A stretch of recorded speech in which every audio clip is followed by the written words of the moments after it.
Welcome to বঙ্গজয় বন্ধুরা, আশা করি তোমরা সবাই ভালো আছো। আজ কিন্তু ফুটবলের দারুণ সব খবর নিয়ে রোজকার মতন হাজির হয়ে গেছি তোমাদের কাছে। ইস্ট বেঙ্গল রিলেটেড খবর তো থাকছেই, তার সাথে কিন্তু কলকাতা ফুটবল লিগের গ্রুপ বিন্যাস হয়ে গেল, কে কোন গ্রুপে পড়লো সেই নিয়ে তো খবর হবে। আর বিদেশি ফুটবলের খবর থাকছে, ব্রাজিলের নতুন কোচ কার্লো আনচেলত্তি এলেন এবং ব্রাজিলের জাতীয় দলের টিম ঘোষণা করলেন। কে কে সুযোগ পেল, কে পেল না, সেসব কিন্তু তোমাদের কাছে আজকে থাকছে খবরে। এছাড়া ক্রিশ্চিয়ানো রোনাল্ডো আল নাসার ছাড়তে পারেন, এরকম কিন্তু খবর বেরিয়ে আসছে। আর ভারতীয় ফুটবলের ট্রান্সফার নিউজের খবর তো থাকছেই। তো সব খবর জানবে তার আগে বলবো যে রোজ যেটা বলি, আমার চ্যানেল বঙ্গজয়কে তোমরা বেশি করে লাইক, শেয়ার আর কমেন্ট করো। আর চ্যানেলে যারা নতুন এসছো তারা অবশ্যই সাবস্ক্রাইব করে বেল বাটনটা অন করে দাও, যাতে ফুটবলের সব নোটিফিকেশান তোমরা রোজকার মতন পেতে থাকো। আমি আসি ইস্ট বেঙ্গলের খবরে। আর ইস্ট বেঙ্গল মহিলা দল জানো গতকাল দ্বিমুকুট জিতে নিয়েছে, কলকাতা ফুটবল লিগ জিতে। এর আগে IWL জিতেছিল, আর গতকাল কলকাতা ফুটবল লিগের ম্যাচে কিন্তু শ্রীভূমি স্পোর্টিং ক্লাবকে ট্রাইবেকারে হারিয়ে কলকাতা ফুটবল লিগ জিতে নিল ইস্ট বেঙ্গল মহিলা ফুটবল দল।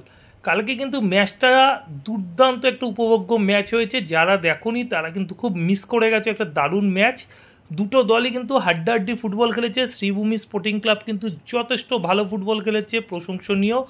আর শ্রীভূমি স্পোর্টিং ক্লাবের গোলকিপার আদ্রিজা এবং আরও এক ফুটবলার রিম্পা হালদার, এই দুজন কিন্তু খুব ভালো ফুটবল খেলেছে। এছাড়া তো ইস্টবেঙ্গল টিমে মামুনি দাস গতকাল কিন্তু আউটস্ট্যান্ডিং ফুটবল খেলেছে। ইস্টবেঙ্গলের গোলকিপার ট্রাইবেকারে দুটি অসাধারণ সেভ ছাড়াও সারা ম্যাচে কিন্তু দারুণ ফুটবল খেলেছে। শ্রীভূমি কিন্তু অনেকবার ইস্টবেঙ্গলের ওপর প্রেশার করেছিল, আর ইস্টবেঙ্গল ডিফেন্স সজাগ ছিল। অন্যদিকে ইস্টবেঙ্গলও কিন্তু অ্যাটাক করে, একটা অসাধারণ ম্যাচ হয়। গতবারের চ্যাম্পিয়ন ছিল শ্রীভূমি স্পোর্টিং ক্লাব, এবারে আবার চ্যাম্পিয়ন হলো ইস্টবেঙ্গল। আর বলা যায় গতবারে ইস্টবেঙ্গলকে হারিয়ে কিন্তু চ্যাম্পিয়ন হয়েছিল শ্রীভূমি স্পোর্টিং ক্লাব, আর এবারে কিন্তু ইস্টবেঙ্গল হারিয়ে সেই বদলাটা নিয়ে নিল। আর তবে এই ফাইনাল ম্যাচে চ্যাম্পিয়ন হওয়ার পরে ইস্টবেঙ্গলের জন্য একটা খারাপ খবর, সেটা হচ্ছে সুস্মিতা লেপচা ইস্টবেঙ্গল দলের মহিলা ফুটবলার, তার কিন্তু হাতের কনুই ভেঙে গেছে, তাকে কিছুদিন মাঠের বাইরে থাকতে হবে। চলে আসি কলকাতা ফুটবল লিগের খবরে। আর কলকাতা ফুটবল লিগের খবরে কিন্তু বলি যে তোমাদেরকে IFA কিন্তু গ্রুপ বিন্যাস করে ফেললো, কে কোন গ্রুপে থাকছে 26টি দলের মধ্যে। তো গ্রুপ এতে কিন্তু ইস্টবেঙ্গল এবং মোহনবাগানকে একই গ্রুপে রাখা হয়েছে, মানে কলকাতা ডার্বি কিন্তু দেখা যাবে কলকাতা লিগের শুরুতেই। তো বলে দিই তোমাদেরকে যে এই গ্রুপে কে কে থাকছে। এই গ্রুপে থাকছে East Bengal, Mohun Bagan, Messrs, Kalighat sports lovers, Suruchi Sangha, railway FC, Behala SS, Kolkata customs, Kalighat MS, Pathachakra, army red, police SC ও জর্জ টেলিগ্রাফ। অন্যদিকে গ্রুপ বিতে থাকছে কিন্তু Mohammedan sporting, Diamond Harbour FC, Sreebhumi FC, Calcutta police, Wari united sports, Bhawanipore, rainbow SC, Aryan FC, Kidderpore, united Kolkata SC, southern Samity এবং পিয়ারলেস স্পোর্টস ক্লাব। তো যাই হোক, এবার কলকাতা লিগ কিন্তু একটা বেশ হাড্ডাহাড্ডি হবে বলেই আশা করা যায়। চলে আসি একটু ক্রিশ্চিয়ানো রোনাল্ডোর খবরে। ক্রিশ্চিয়ানো রোনাল্ডো কিন্তু টানা দ্বিতীয়বার সৌদি প্রো লিগের গোল্ডেন বুট জিতলেন, সর্বোচ্চ স্কোরার হলেন, এবং এর সাথে সাথে আল নাসারের সাথে কিন্তু তার চুক্তিও 31শে মে শেষ হয়ে যাচ্ছে। তো এই মুহূর্তে কিন্তু শোনা যাচ্ছে ক্রিশ্চিয়ানো রোনাল্ডোকে কিন্তু দুটি ক্লাব অফার করেছে, একটি ব্রাজিলে, অন্যটি সৌদি আরবেরই ক্লাব। ব্রাজিলের বোটাফোগো কিন্তু এবারে বিশ্ব ক্লাব কাপে খেলছে, তারা নাকি রোনাল্ডোকে নেওয়ার ব্যাপারে ইন্টারেস্ট প্রকাশ করেছে। অন্যদিকে সৌদি ক্লাব আল হিলালও কিন্তু এবারে বিশ্ব ক্লাব কাপে খেলছে।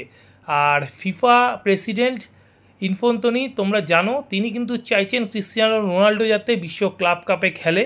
তো সেই জন্য কিছু নিয়মের শিথিলতাও এনেছেন, এবং লোনে যাতে খেলা যায়, অন্যান্য ভালো প্লেয়াররা যাতে বিশ্ব ক্লাব কাপ খেলে সেই ব্যাপারটাও কিন্তু দেখছে, এবং লোন প্রথাটা কিন্তু বিশ্ব ক্লাব কাপের জন্য কিন্তু চালু করেছেন। তো যাই হোক, এই মুহূর্তে কিন্তু আল হিলালও ক্রিশ্চিয়ানো রোনাল্ডোকে নিজেদের দলে নিতে চাইছে। রোনাল্ডো এখন কি করে সেটাই দেখা, যে আগামী দিনে তিনি সৌদি প্রো লিগে আল হিলালে সই করবেন নাকি ব্রাজিলে বোটাফোগোতে যাবেন, সেটা কিন্তু কয়েকটা দিনের মধ্যে পরিষ্কার হয়ে যাবে। আমার মনে হয় ক্রিশ্চিয়ানো রোনাল্ডো কিন্তু ক্লাব বিশ্বকাপ খেলবেন, তার সেই ইচ্ছাটা নিশ্চয়ই মনে আছে। তো দেখা যাক আগামী দিনে ক্রিশ্চিয়ানো রোনাল্ডো কোন টিমে সই করেন।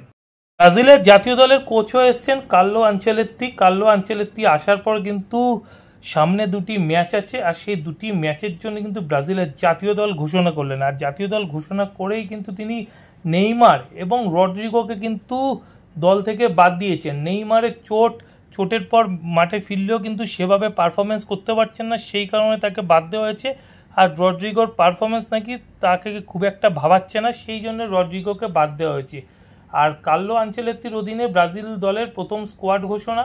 দলে নতুন মুখের পাশাপাশি কিন্তু পরিচিত তারকারাও রয়েছে। দলে ফিরেছেন রিয়েল বেতিসের উঠতে থাকা এই মুহূর্তের তারকা ফুটবলার অ্যান্টনি এবং কার্লোর প্রিয় ছাত্র ক্যাসিমেরো। তারা কিন্তু দলে সুযোগ পেয়েছেন ব্রাজিলের উঠতি তারকা উইলিয়ান এস্তাভাও। তো একবার ব্রাজিল দলটি দেখে নেওয়া যাক যে কোন কোন ফুটবলার ব্রাজিল দলের সুযোগ পেলেন। গোলকিপার পজিশনে আলিসন, বেন্টো এবং হুগো সোসা। ডিফেন্স সামলানোর কিন্তু ডাক পেয়েছেন অ্যালেক্সান্দ্রো রিবেইরো, বেরলাদো, Carlos Augusto, Danilo, Ortiz, Marquinhos and Vanderson এবং ওয়েসলি। মিডফিল্ডে কিন্তু কন্ট্রোল করবেন যারা, তারা হচ্ছে আন্দ্রেয়াস পেরিরা, আন্দ্রে স্যান্টোস, বুনো গিয়ামারেস, ক্যাসিমেরো, এডারসন এবং গেটসন। এবং আক্রমণ ভাগ যারা সামলাবেন তারা হচ্ছে অ্যান্থনি এস্তিভিও, মার্টিনেল্লি, মাতেইস কুনিয়া, রাফানিয়া, রিচার্লিসন এবং ভিনিসিয়াস জুনিয়র। তো এখন দেখার যে আনচেলত্তির অধীনে নতুন যুগের সূচনা কি সফল হবে ব্রাজিলের, সেটা দেখার জন্য কিন্তু অধীর আগ্রহে অপেক্ষা করছে ফুটবল বিশ্ব। চলে আসি একটু ভারতীয় ফুটবলের ট্রান্সফার নিউজের খবরে। আর মণিপুরের সেন্টার ব্যাক দীনেশ সিংয়ের সঙ্গে কিন্তু আরও 2 বছরের চুক্তি বৃদ্ধি করলো নর্থ ইস্ট ইউনাইটেড এফসি। মাঝখানে শোনা গেছিল নর্থ ইস্ট ইউনাইটেড এই ফুটবলারটিকে ছেড়ে দিতে পারে, কিন্তু 2027 সালের মে মাস পর্যন্ত গুয়াহাটির ক্লাবটিতেই থাকছেন এই ডিফেন্ডারটি। অন্যদিকে মুম্বাই এফসি কিন্তু একের পর এক ফুটবলার তারা কিন্তু ছেড়ে দিচ্ছে। গতকাল আর আজ মিলিয়ে 3 বিদেশি ফুটবলার ইউএল ফর্নিভ, জেরমি মানজারো, নিকোলাস কারেলিস এবং তার সাথে কিন্তু প্রবীর দাস সহ 7 জন ফুটবলার, সেই 7 জন ফুটবলারকে কিন্তু মুম্বাই সিটি এফসি রিলিজ করে দিল। তার মধ্যে হিতেশ শর্মাদের মতন যেমন ফুটবলার আছে, তেমন কিন্তু আমাও রানাওয়াড়ের মতন সাইড ব্যাকও আছে। তো শোনা যাচ্ছে মুম্বাই সিটি এফসি তারা নাকি রিজার্ভ দল থেকে কিছু ফুটবলারকে সই করাবে। এছাড়া কিন্তু আই লিগে যারা ভালো পারফরমেন্স করেছে তাদেরকে শর্ট লিস্টেড করেছে এবং সেখান থেকে কিছু ফুটবলার সই করানো হবে এবং সেইভাবে মুম্বাই সিটি এফসি নিজেদের দলটি তৈরি করবে। এবং শোনা যাচ্ছে মুম্বাই সিটি এফসি কিন্তু তাদের বাজেটও কমিয়ে দিচ্ছে। তো এখন দেখা যে মুম্বাই সিটি এফসি আগামী দিনে কাদেরকে নিয়ে টিম করে। মুম্বাই সিটি এফসির ফুটবলার ইয়েল ভ্যাননিপ শোনা যাচ্ছে যে তিনি নাকি বেঙ্গালুরু এফসিতে সই করে দিয়েছেন। হ্যাঁ বন্ধুরা, বেঙ্গালুরু এফসি তাকে কিন্তু সই করে নিয়েছে বলে শোনা যাচ্ছে পেড্রোর জায়গায়। পেড্রো গত মরশুমে খুব একটা ভালো পারফরমেন্স করতে পারেননি বেঙ্গালুরু এফসির জার্সি গায়ে, তো সেই জন্য বেঙ্গালুরু এফসি কিন্তু ভ্যাননিপকে নিজেদের দলে সই করেনি। অন্যদিকে প্রবীর দাস তিনি কিন্তু লোনে এসেছিলেন এবং ফিরে যাচ্ছেন আবার কেরালা ব্লাস্টার্সে। তো এখন দেখার বিষয় যে কেরালা ব্লাস্টার্স আগামী দিনে প্রবীর দাসের সাথে কন্টিনিউ করে কিনা। অন্যদিকে কেরালা ব্লাস্টার্সের আরেক ফুটবলার অ্যাড্রিয়ান লুনাকে কিন্তু ছেড়ে দিল কেরালা ব্লাস্টার্স এবং শুনে যাচ্ছে অ্যাড্রিয়ান লুনা নাকি সই করতে পারেন এফসি গোয়াতে।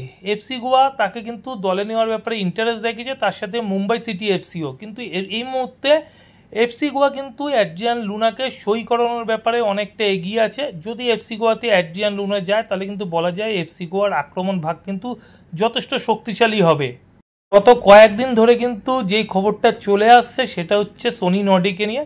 সোনি নর্ডিকে কলকাতার দল ডায়মন্ড হারবার এফসি নাকি আসন্ন মরশুমের জন্যে নিজেদের দলে অফার করেছি। সোনি নর্ডি এই মুহূর্তে কিন্তু খেলছেন ইন্দোনেশিয়ান লিগে গোয়ানে মালুট ইউনাইটেডের হয়ে, কিন্তু 14টি ম্যাচ খেললেও কিন্তু কোনো গোল করতে পারেনি সোনি নর্ডে।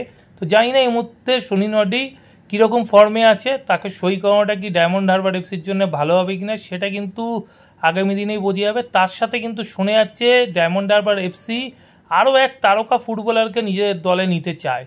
আর সেই তারকা ফুটবলার কিন্তু ইস্টবেঙ্গল জার্সি গায়ে দারুণ ফুটবল খেলে গেছিলো ব্রাইট এনবাকারে। আর ব্রাইট এনবাকারের সাথেও কিন্তু যোগাযোগ করছে ডায়মন্ড হারবার এফসি। তো দেখা যাক আগামী দিনে ব্রাইট এনবাকারে আই লিগ খেলতে ডায়মন্ড হারবার এফসির হয়ে আসে কি না। অন্যদিকে কিন্তু নিখিল প্রভু গতকাল একটা মারাত্মক চোট পেয়েছে ভারতীয় দলের সাথে যখন উত্তর 24 পরগনার ম্যাচ হচ্ছিল নৈহাটি স্টেডিয়ামে সেই সময়। তো নিখিল প্রভুর চোটটি যথেষ্ট গুরুতর। তো আমরা চাইবো নিখিল প্রভু তাড়াতাড়ি সুস্থ হয়ে মাঠে ফিরুক। আর নিখিল প্রভুকে পাওয়া যাবে না এটা তো ধরেই নেওয়া যায়। ইস্টবেঙ্গল অনেক দিন ধরে তার পেছনে পড়ে থাকলেও তাকে কিন্তু পাঞ্জাব এফসি সম্ভবত ছাড়ছে না। তো আমি একটা কথা বলবো, নিখিল প্রভুর জায়গায় যদি তন্ময় দাসকে ব্যবহার করা যায়, বাঙালি তনয় দারুণ একজন ফুটবলার, গতকাল কিন্তু ভারতীয় দলের বিরুদ্ধেও কিন্তু দুর্দান্ত ম্যাচ খেলে সবার নজর কাড়ে। কোটি কোটি টাকার ফুটবলাররা যখন খেলছিল মিডফিল্ডে, সেই জায়গায় তন্ময় কিন্তু কালকে উত্তর চব্বিশ পরগনার জেলা দলের হয়ে কিন্তু মাঝ মাঠে দাপিয়ে ফুটবল খেলেছে এবং বলা যায় দুর্দান্ত ব্লকিং ছিল তার সাথে কিন্তু অ্যাটাকিংয়েও গেছে এবং ভারতের জাতীয় দলে কোটি কোটি টাকার প্লেয়ারদের কিন্তু প্রায় একাই সামাল দিচ্ছিল, যথেষ্ট নজর কেড়েছে কালকে ম্যাচে। তো আমি বলতে চাই যে ভারতের এত নামি দামি প্লেয়ার এত টাকা খরচা না করে এই ফুটবলারগুলোর দিকে একটু নজর দিক কোচ। আর তন্ময়কে যদি মাঝমাঠে খেলানো হয় ইস্টবেঙ্গলে, তো আমার মনে হয় এটা কিন্তু একটা খুব ভালো হতে পারে, কেননা তন্ময় লড়াকু ফুটবলার। তন্ময়, হীরা মণ্ডলদের মতন ফুটবলারদেরকে কিন্তু এই মুহূর্তে দলে নিয়ে আসা উচিত, আর তাদেরকে নিয়ে কিন্তু ইস্টবেঙ্গল কোচ অস্কার ব্রুজোর ভাবনা চিন্তা করা উচিত, কেননা এই ফুটবলারদের মধ্যে কিন্তু যথেষ্ট ভালো খেলার রসদ আছে, শুধু সুযোগ না পেয়ে এরা কিন্তু হারিয়ে যাচ্ছে। গত বছর আমরা দেখেছি একাধিক বাইরের ফুটবলারদেরকে সুযোগ দেওয়া হয়েছিল ইস্টবেঙ্গল জার্সি গায়ে, তাদের পারফরমেন্স কিন্তু চোখে পড়ার মতন ছিল না। এবার কিন্তু আমার মনে হয় হীরা মণ্ডল, তন্ময় দাসদেরকে যদি সুযোগ দেওয়া হয়, তারা কিন্তু ভালো কিছু করতেই পারে ইস্টবেঙ্গল জার্সি গায়ে। এখনকার মতন বন্ধুরা এই পর্যন্ত, নতুন খবর নিয়ে হাজির হব তোমাদের কাছে পরের ভিডিওতে। যাওয়ার আগে শুধু একটাই কথা বলবো, আগের ভিডিও যারা মিস করে গেছো তার জন্য ডেসক্রিপশন বক্সে আগের ভিডিওর লিঙ্ক দেওয়া থাকবে, লিঙ্ক ক্লিক করে আগের ভিডিও দেখে নিতে পারো। এখনকার মতন গুড বাই।